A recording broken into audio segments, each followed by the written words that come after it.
Hello friends, জলদি শিখো চ্যানেলে সবাইকে স্বাগতম। আমাদের বিএড ফার্স্ট সেমিস্টারের এক্সামের নোটিশ দিয়েছে 11ই আগস্ট থেকে পরীক্ষা শুরু। তো আজকে আমাদের লাস্ট মিনিট সাজেশন শুরু হচ্ছে। তো চলো দেখে নেওয়া যাক।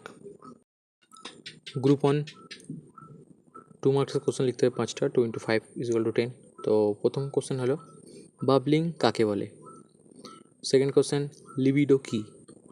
থার্ড কোশ্চেন প্রাথমিক বাল্যকালের প্রাক্ষবিক বিকাশের 4টি বৈশিষ্ট্য লিখুন। ফোর্থ কোশ্চেন মানসিক প্রতিকল্প বলতে কী বোঝো। ফিফথ কোশ্চেন প্রত্যক্ষণ প্রক্রিয়ার পার্থক্যের ভিত্তিতে মানুষকে কয় ভাগে ভাগ করা যায় ও কী কী। সিক্সথ কোশ্চেন ব্যক্তিসত্তার সংলক্ষণ কী। 7 আত্মীকরণ কাকে বলে। অ্যান্ড লাস্ট বৃদ্ধি ও বিকাশের মধ্যে পার্থক্য লিখুন।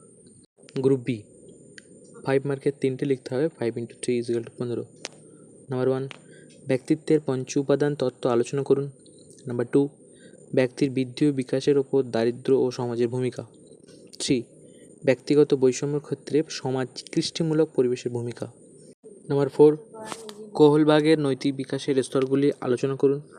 নাম্বার 5 পজিটিভ কৌশল কি সংক্ষেপে রসার্স ইংবোল্ড টেস্ট সংক্ষেপে আলোচনা করুন।